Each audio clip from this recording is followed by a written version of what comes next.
Bom dia, boa tarde, boa noite. Meu nome é professor Felipe e hoje nós vamos falar sobre sistema nervoso dos invertebrados. Falaremos do sistema nervoso em cada um dos filos dos invertebrados. Beleza? Então, bora para a nossa aula. O sistema nervoso nada mais é do que uma rede de comunicação cuja função é captar informação, consegue processar as informações que vêm do ambiente e essas mensagens, esses estímulos externos, eles são processados e gera, através também do sistema nervoso, uma resposta em virtude desse estímulo. Esse estímulo ele vai gerar movimentos que podem ser movimentos voluntários ou movimentos até mesmo involuntários. A unidade básica do sistema nervoso é o neurônio. O neurônio são células bem diferentes, tá? Que formam o chamado tecido nervoso. Essas células elas são responsáveis por captar o estímulo e transmitir esses sinais elétricos ao longo do sistema nervoso. Quando a gente fala de neurônio, a estrutura do neurônio ela é bem característica. Vai ser formado por um corpo celular, que é essa estrutura aqui, onde você tem projeções, que são chamados dendritos, que captam os sinais. É claro que esses dendritos sofrem modificações em cada um dos nossos órgãos dos sentidos. Na visão você vai ter os cones e bastonetes, que são adaptações dessa região. Nas regiões de tato, né, para poder a gente identificar os corpúsculos de Meiser, as terminações livres, são todas dendritos modificados para captar determinados tipos de estímulos. Este estímulo, então, ele é processado no corpo celular e mandado ao longo dessa parte que é chamada de axônio. O axônio ele é revestido por uma série de membranas de células chamadas de bainha de mielina. Essas membranas elas ajudam a potencializar o impulso nervoso que é levado até a região terminal do axônio, que é essa região aqui, onde para um próximo neurônio a transmissão vai acontecer. Lembrando que essa transmissão depois ela vai chegar no seu sistema nervoso central, onde você vai perceber a informação, beleza? Para você saber mais um pouco sobre os tecidos do sistema nervoso, depois eu vou deixar o link aqui da videoaula, especificamente para esse tipo de assunto. Aqui nós vamos trabalhar de forma bem geral o sistema nervoso dentro dos filos do reino animal dos invertebrados, tá bom? Então o primeiro filo que nós vamos abordar é o filo dos poríferos. Os poríferos, como a gente já viu nas nossas videoaulas anteriores, são aqueles filos bem primitivos. É o filo mais primitivo que a gente tem dentro do reino animal, eles não vão ter nenhum sistema, e no caso dos poríferos, eles não têm sistema nervoso e eles não têm nem células neuronais. Eles não vão apresentar nem neurônios. A resposta ao estímulo ambiental ela vai ser feita de um modo bem geral, não tendo uma coordenação para responder aos estímulos externos. Então os poríferos são extremamente primitivos no que tange ao sistema nervoso. O nosso próximo filo já é um filo bem adaptado, que é o filo dos quinidários. Eles já vão ter um sistema nervoso presente. Esse sistema nervoso presente no filo dos quinidários é um sistema nervoso difuso, ele é todo ramificado, ou seja, não vai apresentar uma massa encefálica, você não tem um cérebro, você não tem nenhum gângliozinho, ou seja, você não tem nenhum acumulado de células que vão processar as informações captadas. Como é que funciona no caso dos quinidários? Os quinidários, eles apresentam uma rede de neurônios e essa rede de neurônios capta o sinal e responde o sinal. Então o sinal é captado, o sinal é respondido diretamente pelo neurônio aonde você está envolvido diretamente nessa rede. Então nesse caso, você tem essa rede de neurônios, mas você não tem um gânglio neuronal que faz o processamento das informações. Você pode observar aqui, olha, é uma rede bem difusa, espalhada ao longo do corpo do quinidário, tanto da água-viva quanto da hidra, beleza? O filo dos plateumintos. No caso do filo dos plateumintos, nós já vamos ter um sistema nervoso ganglionar. Você tem um sistema nervoso, ele está presente, e ele é o primeiro sistema nervoso ganglionar. Ou seja, ele vai ter gânglios que vão processar as informações. Além disso, esses gânglios, que são dois gânglios cerebroides, eles têm duas ramificações paralelas que se difundem ao longo do corpo todo do plateuminto, que ajudam a captar informações, que ajudam a detectar substâncias. No caso do plateuminto, você vai ter os dois gânglios cerebroides que ficam localizados aqui em cima, os gânglios cerebrais, que são esses dois, que são os dois principais, aonde você desce um cordão nervoso de um lado, outro cordão nervoso do outro, lembrando que os plateumintos são vermes achatados, planos, e ao longo desse cordão nervoso você tem cordões transversais e mini gânglios ao longo do corpo do plateuminto como um todo, que ajudam a processar as informações, captar os sinais, manda para o gânglio cerebral que faz o processamento. Além disso, os plateumintos, eles são os primeiros animais a apresentar estruturas de captação de sentidos bem mais apurados, como os ocelos, que têm a função de captar luz. Eles não sabem detectar se é uma imagem propriamente dita, mas eles conseguem detectar claridade e um local mais escuro para poder se esconder. Então eles têm essa manha aí de conseguir driblar o local, porque se eles estão num localzinho mais escuro, eles estão abrigados, ou seja, a possibilidade de serem atacados é menor. Se eles estão num local iluminado, obrigatoriamente eles entendem que eles estão num local exposto, então eles são mais vulneráveis. Além disso, aqui na lateral, você tem as chamadas aurículas. Essas aurículas, ao contrário do que o nome dá a intenção que parece que vai escutar alguma coisa, mas elas são papilas gustativas.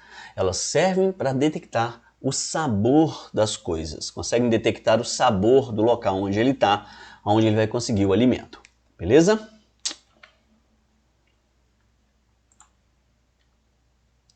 O nosso próximo filo é o filo dos nemateumintos. Os filos do nemateuminto também vão apresentar um sistema nervoso ganglionar, só que agora, diferente do plateuminto, que você tem gânglios cerebroides bem distintos, você tem um gânglio em forma de um anel que fica na região da faringe. Então, no caso dos nemateumintos, eles vão ter na região da faringe deles um anel ganglionar, que é o sistema nervoso central deles, como se fosse o encéfalo, e dali partem dois cordões nervosos que percorrem o corpo todo desse animal. Então, se você observar aqui, olha, um verme nematóide, você tem aqui a boca, a faringe, aqui o anel nervoso ganglionar, que é o gânglio central, o cordão nervoso dorsal e o cordão nervoso ventral, que se espalham ao longo do corpo desse animal. E os neurônios aqui ao longo do corpo desse animal conseguem detectar na superfície do corpo desse animal, ele tem uma série de neurônios adaptados que captam luz, que captam o sabor das coisas, então ele consegue, a partir desses neurônios espalhados pelo corpo, detectar o ambiente. O nosso próximo filo é o filo dos anelídeos. Olha que minhocão aí. Presente o sistema nervoso e, novamente, um sistema nervoso ganglionar. E no caso deles, são dois gânglios cerebrais bem desenvolvidos. Então ele vai ter dois gânglios cerebroides bem desenvolvidos na frente, da onde vai partir dois nervos, um de cada lado do corpo do anelídeo.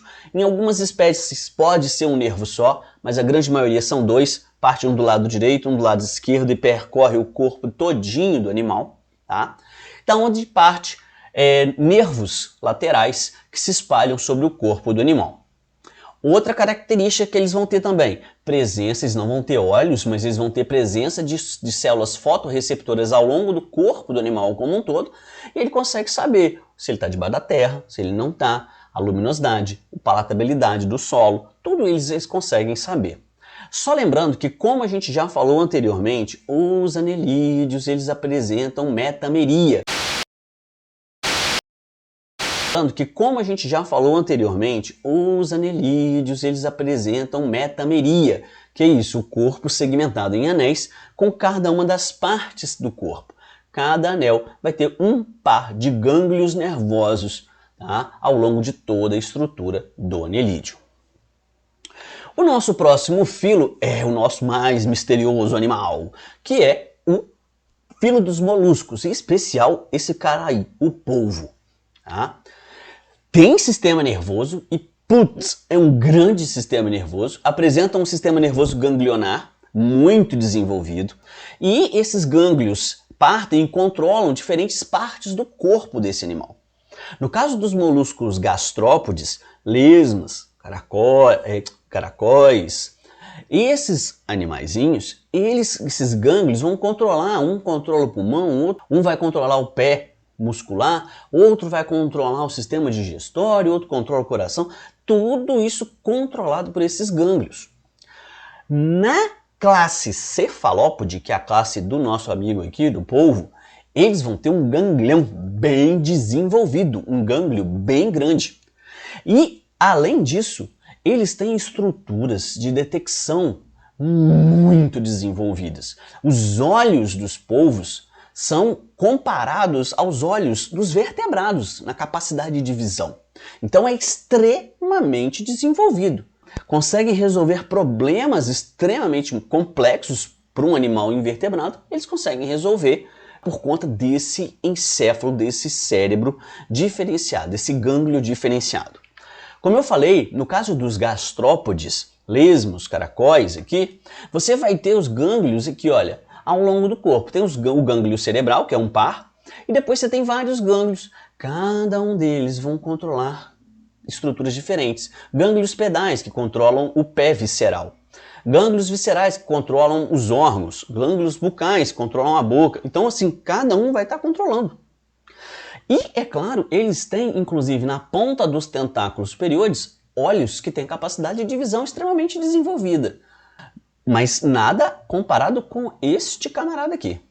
Eles vão ter um cérebro realmente, não é um gânglio cerebral, é literalmente um cérebro bem desenvolvido que controla o corpo desse animal, que está ligado a cada um dos tentáculos do polvo, e eles conseguem receber informações, processar informação, resolver problemas e uma capacidade de processamento de informação ambiental colossal.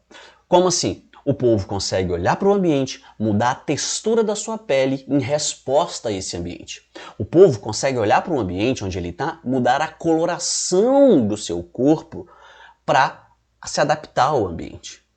A lula, a sépia conseguem fazer essas mudanças de textura e mudança da coloração da pele numa facilidade imensa, simplesmente em resposta ao cérebro, ao sistema nervoso central que estes animais possuem. Beleza? Filo dos artrópodes. Os filos dos artrópodes vão apresentar um sistema nervoso do tipo ganglionar e uma dupla cadeia ventral de gânglios que vão se espalhar ao longo do corpo do animal.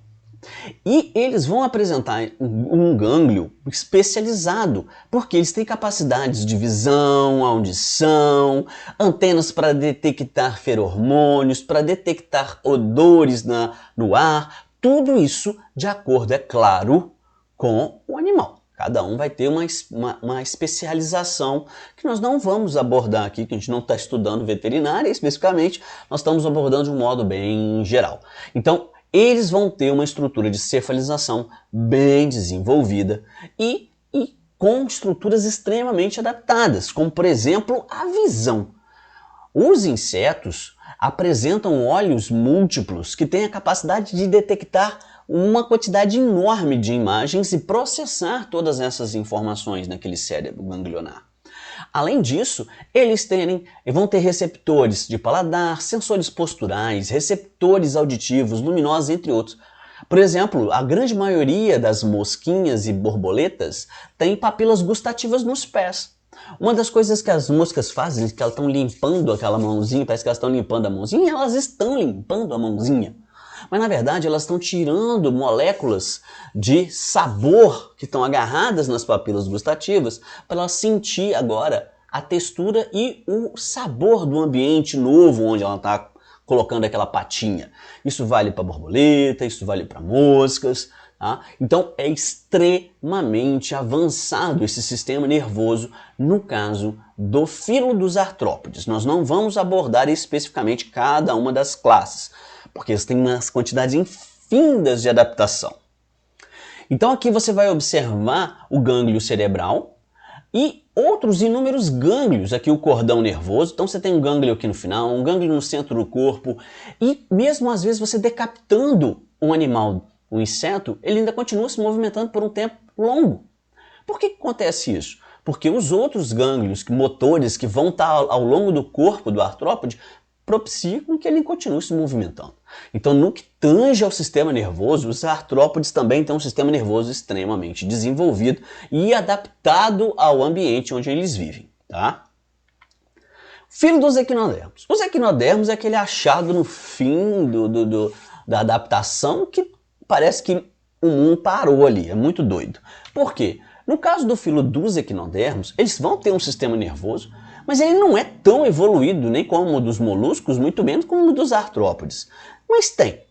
Esse sistema nervoso deles é um sistema nervoso anelar, que é esse anel que fica ao longo aqui, olha, da estrutura bucal dos equinodermos. E eles se ramificam e terminam na superfície do corpo do animal, onde você tem uma série de órgãos táteis que servem para detectar o ambiente. A textura do local, o sabor do local, mas não é nada tão avançado assim, tá? Além, é claro, de células fotorreceptoras. Chega a ser um olho? Não. Mas eles conseguem detectar ali a luminosidade, se está escuro, se está claro. Eles têm ocelos, assim como dos plateumintos lá que nós vimos, que só vão ter essa função de detectar claro e escuro. Ok?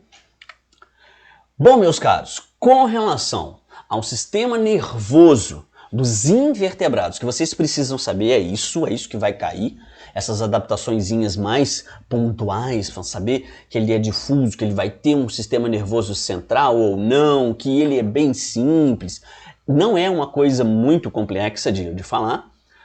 Mas se vocês quiserem saber mais sobre o sistema nervoso humano, eu vou deixar o card aqui, vocês podem assistir a videoaula de sistema nervoso humano. Eu espero vocês até o nosso próximo encontro. Um forte abraço, valeu!